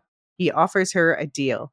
Riri agrees, provided the deal is only for her and no one else. Then we see Riri working on her algorithm another day, and Natalie appears. Human Natalie, alive again, remembering everything but her death and a bit confused about what's happening now. Riri hugs her, and we see the veins of demonic corruption growing up her arm. In a post-credit scene, Parker, sans hood avec hoodie, stops by Stanton's sweet shop and asks Zelma for help. Or rather, he puts her down, making her feel that she needs to prove herself to him. So, Zelma, I'm afraid you're going to unleash some more chaos. Not intending to, but I don't know what Zelma doing. That is an interesting thing about aging her down, because comic Zelma, since she is a bit more socially responsible, she's always trying to fix things, and this Zelma is like, I'm going to cause the trouble. I don't even think she's thinking I'm going to cause trouble, but she's, but she's oblivious to the trouble that she can cause. Right. She's just young. She's a teenager. She's young. Yeah. Yeah. This is a show about a lot of young people making a lot of bad decisions. Yeah. Speaking of comics, it's one thing Parker did not get is boots of levitation. He has boots where he can walk on the air. So I wonder if that's something that's coming in like a future thing, or if they're just like, I don't know, because that's kind of cool to just be able to walk through the air. Flying's useful. When Mephisto said it's something you won't even miss, I guess that's his soul? That's what I assume. I assume when the devil's talking to you about making bargains, the price is always your soul. Right. Or the soul of somebody next to you. Yeah. I guess, because that is the question, is like, what is Mephisto after? What is his goal with these deals he's making? Just collecting. I mean, we can say in the comics, he is collecting souls to sort of become more powerful, like in the Bible. Yeah. Do you think there's anything to the fact that Parker says he wants to be king, and King is John's last name? Is he becoming John in some way? No, I didn't think that. Okay. I think I took Just it for the literal. Okay. All right. I loved when he said in the present day, you didn't say it was going to be like this. Like, yeah, that's how these stories work. That's usually what happens when you make a deal with somebody who can stop, time and disappear. Everybody stop what you're doing. Read Faust for a second, okay? Oh my gosh.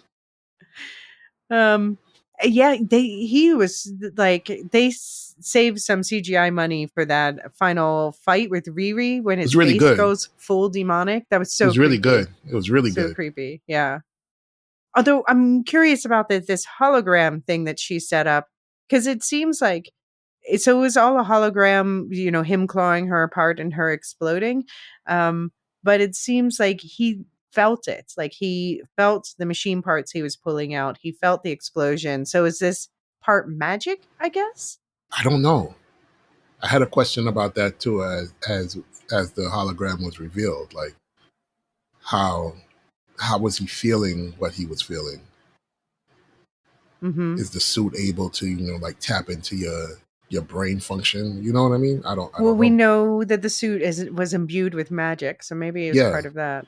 A spell. Did you feel for him at the end when he's writhing on the ground and say, "You don't know what it's like without it. It hurts." No. No. I felt for him a bit. I didn't feel for him. I mean, it was for the best, but I didn't feel for him. I felt for him. I felt for Parker when he was talking to his father. Mm-hmm. that's when I felt something akin to, empathy for Parker. Right. We see the demonic face regresses to the point where he still has the the lines of corruption creeping up his face, but then again he was freaking tattooing them for some reason. But I wonder if he's separated from the cloak, from the hood, does his personality revert a bit more, and revert to what? Was he ever a kind-hearted person? It seems like there was kindness in him in the putting together of the crew and everything. Um, yeah, I don't know if he was kind-hearted. I think I he. don't some kindness in there, I'm saying. Not that it's I the mean, we can find prevailing, kindness in almost any corner if we search for it, right? and we should. Right. I mean, Mhm. but to say that he was kind-hearted, No, I'm I not don't. saying it's a prevailing thing. Just Yeah, I just don't. I don't see it. I just I think think he's selfish. we I think saw this is. him. I guess Go the ahead. point is we saw him get worse. His personality, the way he was treating other people, got a lot worse as the corruption from the hood spread and deepened. So I wonder if separated from the hood, if that reverts at all, if he becomes less erratic and Yes, mean. I would say yes. Yes, definitely. Hmm. Yes. Although I definitely have the feeling Mephisto respects Riri a lot more Why do you than say that? Parker. Well, if for one thing, he's straight with Riri right away. He knows she's going to see through his bullshit. He talks to, like with Parker, he first coaxes him in with his Chicago accent before revealing who he really is. With Riri, he's like, yo, I'm a bloke from England. Sorry, I can't really do that accent. But and it's interesting because Sacha Baron Cohen is from London, but I've heard him in plenty of interviews, and this isn't exactly his own accent. He's still Okay. amping it up to a certain degree. Um, but it's just interesting that he doesn't do the whole like he doesn't try to butter Riri up in the same way he does butter Riri up, but I just feel like he actually means it with her, whereas No. Parker was a means to the not. I'm not saying he's not going to use Riri. That's what he does, but I think that he genuinely thinks that she is a great mind, and that he wants to use her the way that sorry, sinners, spoiler, but the way that Remick wanted to use Sammy. It's, I want to use you, but I want to use you because I think you have a real talent, a real one of a kind talent. I mean, he's the devil, Mm-hmm. Mephisto. So he wants to use, yeah, he wants to use you. Mm-hmm. And he's going to find, you know, a way to use you, whatever your talent might be. So Parker's talent was being a blunt object, basically. Mm-hmm. Riri mind Mm-hmm. works in a different way. So he's going to butter her up in a way that appeals to her. So Mm-hmm. he's not going to bullshit her. I don't think he's doing it out of respect. I think he's doing it because he As a understands that tactic. he Mm-hmm. can't do the same things to with Riri, can't talk to her in the same manner, can't tempt her in the same ways that he approached Parker with. Mm-hmm. So Mephisto is very, he's going to take you and talk to you and give you specifically, he's going to tailor his message around you. It has nothing to do with respect, I think. Okay. Okay. Well, he seems to be putting her in a trance. Like we see she's a bit disoriented. His Yeah, I voice is felt that echoing it too. sometimes. Yeah. That whole bit with the spoon, we talked about the reflection in the spoon, but the way it's scraping against the side of Yes. the cup, that felt like a Get Out reference to me. I don't know if you agree with that, where they're Yeah, I hypnotizing could see it. him with Yeah, the I could see spoon that. scraping against the teacup. No, definitely I could see that. I didn't see it until you just mentioned it, but yeah, I could see that. Yeah, and it just like and there's like some moments where it feels disjointed. So I wonder not that this excuses her in any way, she continues to make a series of bad choices, but I wonder how much in her own mind she truly was. in this conversation when she agrees whatever she agrees, because we also don't get complete clarity on what she If she, agrees. right, exactly. We don't know, which Yeah. is, He says, I go by a lot of names. Some of them are actually quite cruel and hurtful. I wonder which names he finds hurtful. Like, is the devil hurtful? He is evil, incarnate, hurtful.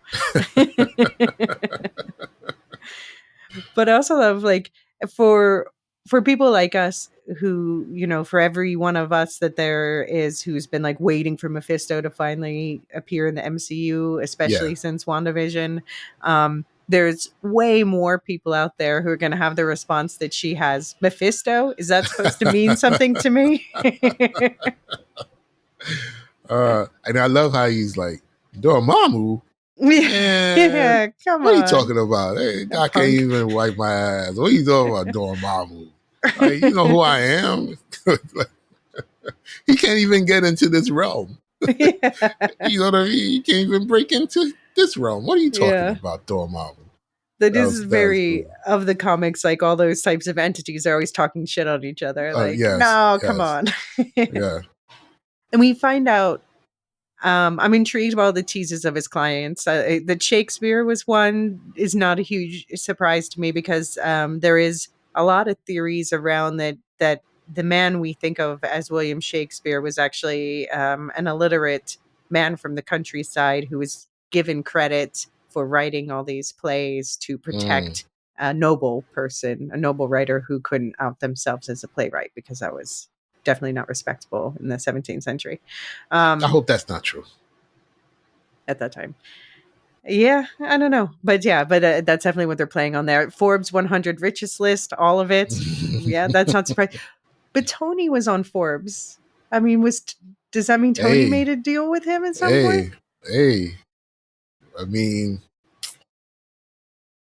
He's he says 14 kings and 3 popes, and to be honest, I'm surprised those numbers are so low. only three Yeah, popes. yeah, and only 14 kings in all how long of history? A Beatle. Which Beatle? Everyone wants to say Ringo, but I'm He gonna said. say, Then he said Ringo. did he? I think he said Ringo. I thought he said A Beatle. No, he said Ringo. Oh, He damn. named Everyone's always Ringo. crapping on Ringo. I was going to crap on George I'm for a almost change. 1,000% sure he said Okay, Ringo. okay, damn it. um, but okay, here's the question: what other characters, other than obviously Madison, who who signed a deal with a goat? I'm always going to find the reason to bring up Madison. What other characters in the MCU, Madison and maybe Tony, do you think he's made a deal with? Oh man, wow. Feige? I mean, Feige was a character in She-Hulk.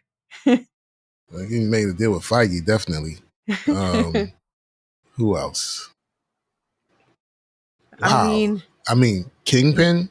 hmm, could be. Although I don't know. Would I Kingpin don't make a know. deal that gave away his own power over himself? I don't know. Kingpin is the devil. I mean, Kingpin's going to yeah. hell regardless. I That's think that's yeah. because of all the religious stuff around Daredevil. Yeah. That's why I think Kingpin, Yeah. maybe. Um, wow. That's a tough question. I'm gonna have to get back to you on that one.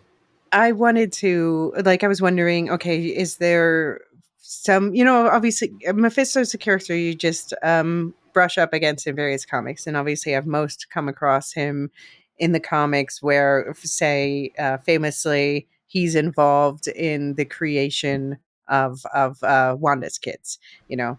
And so I was like, okay, well, what should I brush up on? And I looked up his earliest, and the first thing was like, I looked through him like, oh my god, this character has dealt with literally almost like every corner of the universe, all kinds of different characters. So he definitely can pop up in any corner of the MCU. But I went back to the first story where he's in like a biblical story is the snake, but then the first Yes. real story where Mephisto is the Silver Surfer, and I'm like, oh, perfect, because that's a good one to brush up on for the Fantastic Four movie coming up. Right.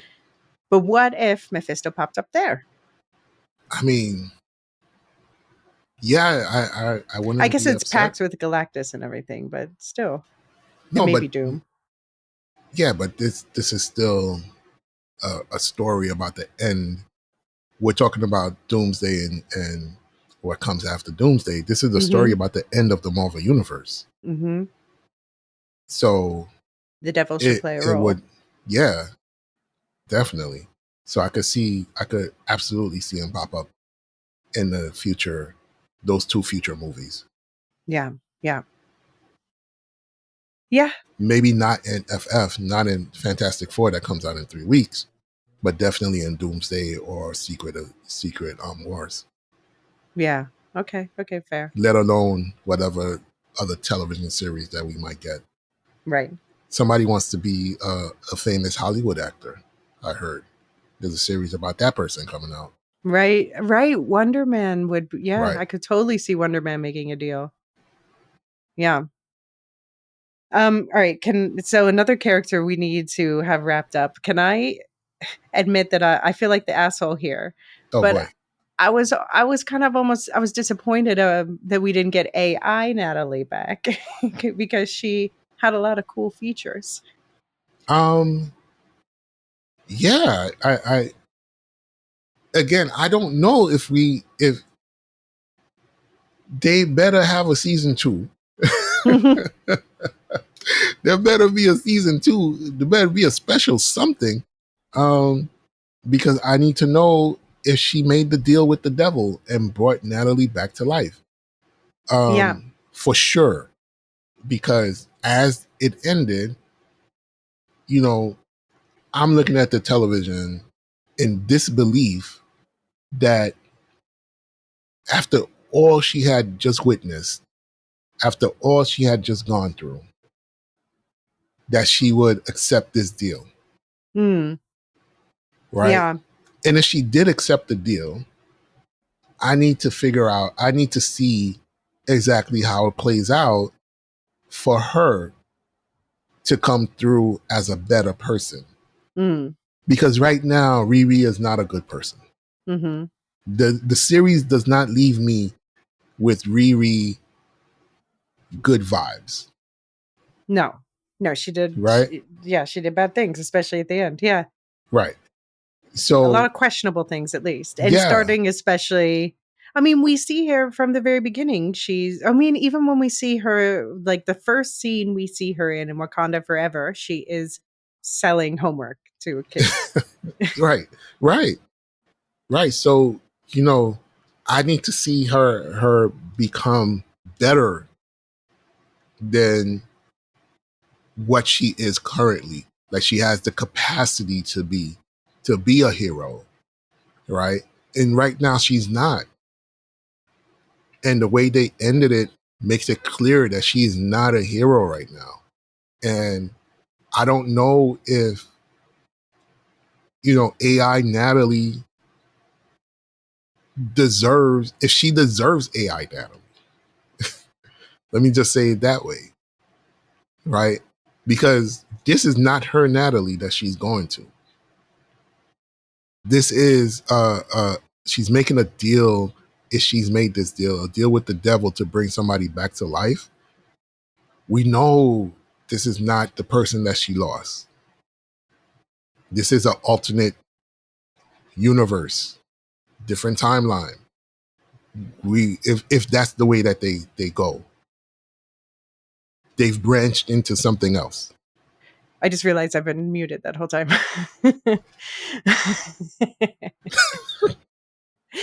um, So I'm laughing. I'm sorry, folks. I'm laughing because Alicia has been commenting, but she's also been muted. No, but yeah, no, this is a good point though. Like, she's not a zombie, Natalie, No, so it seems like, yeah, she must have been plucked from another universe. Perhaps she was about to die here and brought here instead. So that's a right. good point. But it seemed that we saw Riri, she was working on the algorithm. And Hmm. when she saw Natalie show up, she expected her to be an AI Natalie. She's like, it worked. And then she's like, run diagnostic. And, she's like, what kind of sci fi mumbo jumbo or you spit in Right. my face, Right. And she was really surprised to see Natalie as a human. But then we see that vein of corruption up her arm. And so this makes me wonder, was she fully cognizant when and if she made whatever deal, with the fact that Mephisto seemed to have been hypnotizing her in a way? Like she thought she was bringing AI Natalie back instead of flesh and blood Natalie. Yeah, well, first of all, it did seem like that, but it also seemed like she thought she was bringing AI Natalie back the proper way by, she was working on the algorithms. She wasn't just expecting this magical gift. Right. Like, it seemed like she was just trying to recreate her the way she created her the first way, I guess. Regardless, Mm-hmm. she's made a deal with the devil. Yeah, yeah, yeah. I can't imagine that there's going to be anyone in her life who won't be mad about this. But do you think Ronnie will be mad also that Riri chose Valerie over Gary? Oh, that's a good question. The ramifications of this choice is oh man, that's a good question. You only It's brought complicated. Yeah. you were able to bring Natalie back, but not Gary. Why? Mm-hmm. Mm-hmm. Yeah. It definitely, the way they cut it and everything, though, gives me the idea that we are missing chunks of that conversation. Right.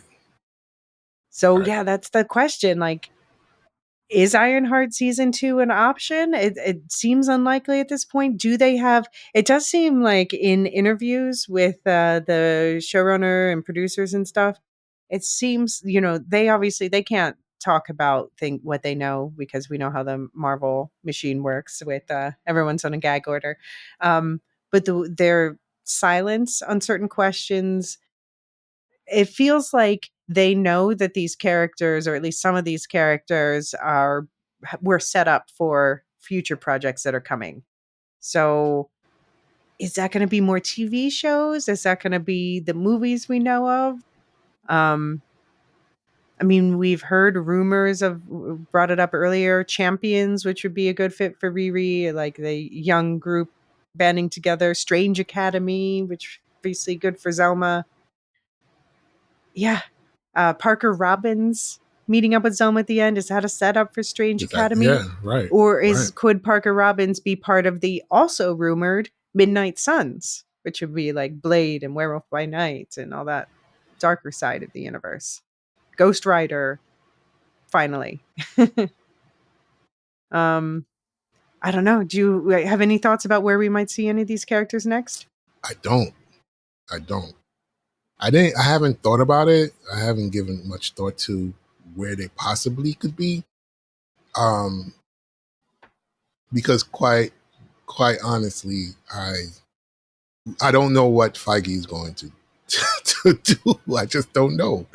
I just don't know. So it's you might say one thing and then find out later that that one thing is completely off the board. Mm. And so I don't want to like speculate that way, because then I get disappointed. Yeah. Okay. Well, any final thoughts on Ironheart? Yeah, like I said when we opened up, this is one of my favorite Disney Plus shows. Is it a 10 out of 10? No, but it sure as hell was enjoyable to watch. Yeah. Yeah. It really was. And I made no deals with the devil to say that. I wish they paid us to show. Yeah, I mean, I think, like I said, my only problems were in some of, like, maybe where if the pacing felt a little off, where I wondered if they were cut it down some, which I would find Right. unfortunate. Same thing that happened with Echo, and so I've come out of it feeling the same way. Like, I really love the characters, although I think that they had, I feel it feels like they went a little deeper on the characters in this one, to be I think honest. so. I think they really did a great job of building Riri up, breaking her down, and Yeah. those around her. They Mm-hmm. gave the story. It gave the story some real heft. There wasn't a lot of fluff to the story, Mm-mm. right? And the characters that revolve around Riri's orbit, they each and every one of them had real meaning, I feel. So yeah, I thought it was a great introductory hero's journey. Right. Yep. And that was the end of phase 5. Yeah, So, I mean, I'd say between this and Thunderbolts, phase 5 came to a strong close. I think so. There were some wobbly moments in there, not going to lie. But yeah, definitely. Very, very good. Hopefully, this is a good sign for the start of phase 4, which launches later this month with Fantastic Four, which opens on July 25th. And then we're also getting Eyes of Wakanda. 4 episodes dropped at once on August 27th. And the first trailer for that one is out. Did you get a chance to watch that? No, I didn't watch it yet. Okay. All right. It's in the Marvel chat. But it was funny. I had to laugh that the first thing on the screen is produced by Ryan Coogler. They go. I mean, you can't go wrong. You got to do it. You got to do it. If I was them, I would be doing that every opportunity I could. Yeah, and they sure are. And they should. And he's like, you know what? I did work on these projects. Right. He does seem to have had meaningful input into all of them, and he's aware of the fact that it's raising his profile. As he's like, I'm going to ride this Sinners moment and ride it as to my next project. Yeah, and I think I wasn't too excited about Eyes of Wakanda when it was announced. I am. Yeah, I know. We differed on that a little bit, and I will be seated for the episodes. I will be watching it wholeheartedly. We'll break it down and all of that stuff. I'll see as we get closer if my excitement level for it rises. Right. But I mean, because I think it is where we differ is I'm excited to see things that are, it's going to be different timelines, pieces of the timeline. Yes. So we're not talking about T'Challa and his father T'Chaka. We're talking about the history Wakanda, of Wakanda leading up to that point. Yeah. Right. Which is like going to be a window into the history of the rest of the world too, because we know there's going to be an Iron Fist at least. And so I'm looking forward to that one. Actually, before each of those 2 things I said for Marvel, we get 2 things for the DCU. We have Superman, July 10th. So definitely be... I'll be seated July 10th. I got my ticket. I got my ticket also for the first day. So, and then Peacemaker. We're going to be doing weekly breakdowns, 8 episodes. Aaron's going to join us from Radioactive Ramblings. Yeah, that's going to be fun. Yeah, it's going to be fun. That starts, the first episode drops August 21st. So we'll have to see what our release schedule for that is going to be. But we are going to be doing weekly breakdowns for Peacemaker season 2. And I've been excited. James Gunn, well, first of all, we can see it in the trailers, but James Gunn has been saying in interviews that by the end of Peacemaker, we're going to have a better idea about the direction of the DCU in general in this first phase called Gods and Monsters. Okay. So, in addition to Superman and Creature Commandos, but yeah, it seems like just the fact that season 1 of Peacemaker was in a different universe and season 2 is in this universe, I think that's going to answer a lot of questions this season. Let me just say this. I saw that James Gunn was talking about Nubia, bringing Nubia to the screen. And if you do that, my brother, I apologize. I apologize. I'll say it right now. You give me Nubia, my brother. You can say it back, James. You can say what you like about him, and you're not entirely wrong. But the man does love his comics. He does. I was not aware of your game, Mr. Gunn. If you bring Nubia to the screen, respect. So as you'll get this episode, I think this week's episode of Murderbot will have released just before it. So that means 1 more week of Murderbot coming. And then the same day, the last episode of Murderbot drops, the first episode of Foundation season 3 starts. So yeah. Looking forward to that. Yeah. John and Marilyn are going to be doing weekly coverage. And now that the social embargo has been lifted, he said that he really enjoyed the start of the new season. So I'm looking forward to it too. If you have feedback about any of this, you can send it to lorehounds@thelorehounds.com or MCU@thelorehounds.com if it's specifically about Marvel. You'll also find the link to the Discord and the link tree in the show notes. In the Discord, we have a whole Marvel forum and lots of chats, also a DC forum and lots of chats for everything else. And you'll also find links to all the other affiliates there too. Never Mind the Music, Radioactive Ramblings, Rings and Rituals, Properly Howard, which is currently doing their Bacon Wrap season, Wool Shift Dust. We've just started our Dune book breakdown, the original, and the Star Wars Canon Timeline podcast. And also on our Lorehounds main feed, we just did our 28 years later episode. That was a really great episode. That was fun. Yeah, Both of Jean, those episodes that we did. Yeah, On the 28th. We did 28 days and weeks for subscribers in the Supercast and Patreon feeds and years in the public feed. We were joined by special guest Riley. So that thank was you to Riley for that. And we got the word zombies out of it forever. In Supercast and Patreon, you have access to extra episodes like that, ad-free access to everything, plus those extra bonus content episodes, like also for shows like Andor and Wheel of Time and Severance, and like our recent Sony Spider Villainverse Power Ranking Funeral, which is fun, and the extra 11Z's Movie Festival, which this month it is the Val Kilmer Film Fest. There's 4 films being voted on right now. They are neck and neck, all 4 of them, but I think Willow and Heat were tied last time I checked, but a vote could change it and one way or the other. So if you have access to that, vote. I love Willow. Yeah. It gotta be Heat. Oh, damn. It's gotta be Heat. If it's not Heat, everybody go home. I mean, for the fact that it's a Val Kilmer Film Fest, he's a bigger part in Willow. It's gotta be Heat. No way, no how. Although, it's gotta be Heat. For the perspective of it being about Val Kilmer, I would make it The Doors, which is another option because that's his most showcase role. It's still gotta be Heat. I'm still upset I couldn't put Tombstone on the list. Why? Because I had to choose at the end. I chose last, and at the end, like I was between Willow and Tombstone, and I went with Willow. Okay. Yeah. All right. Yeah. Okay. Yeah, but I rewatched Tombstone anyway, just because, and that movie's still really good. Like it's a totally Hollywood Western, but Val Kilmer's role in it, his performance is just one for the absolute ages. Yeah.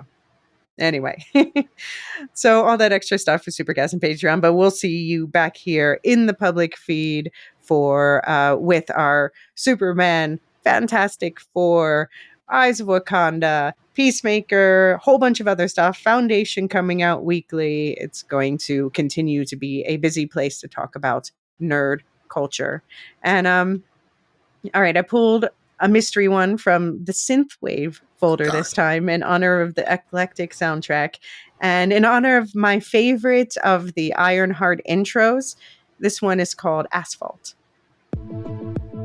All right, so thank you to our Discord server boosters, Aaron K, Tiller the Thriller, Dork of the Ninjas, Duve71, Athena Ajalea, Tina, Lestu, Nancy M, Ghost Partition, Radioactive Richard. Thank you to all of our listeners. Thank you especially to our Lorehound subscribers, and most of all to our lore masters, Zamartian, Michael G, Michelle E, Brian P, SC, Peter OH, Adam S, Nancy M, Duve71, Brian 8063, Frederick H, Sarah L, Gareth C, Matthew M, Sarah M, Andra B, Kwang Yu, Deadeye Jedi Bob, Nathan T, Alex V, Sub-Zero, Aaron K, Dolly V, Mothership 61, Gnarls, Kathy W, Lestu, Jeffrey B, Elisa U, Neil F, Ben B, Scott F, Stephen N, Julia F, Carly S, Ilmariel, /Tim, Paul K, Bobby C, and always last, Adrian. And if you enjoyed this, please share this episode with anyone else who is enjoying or should be enjoying Ironheart. If you leave a nice review wherever you're listening, that really helps us out a lot. And Jean, do you want to take us out? Yeah, let me just say this. Damson Idris was on Today's Show, and they asked him, would you play T'Challa? And he said yes. That really happened. I didn't know about that. Really happened. That happened? He said yes. Okay. Yeah. So Feige, just listen. That's it. Maybe he's already been cast. Oh, don't get me started. Don't get me started, Elysia. Don't get me started. Fingers crossed. The Lorehounds podcast is produced and published by The Lorehounds. You can send questions and feedback and voicemails at thelorehounds.com/contact. Get early and ad-free access to all Lorehounds podcasts at patreon.com/thelorehounds. Any opinions stated are ours personally and do not reflect the opinion of or belong to any employers or other entities.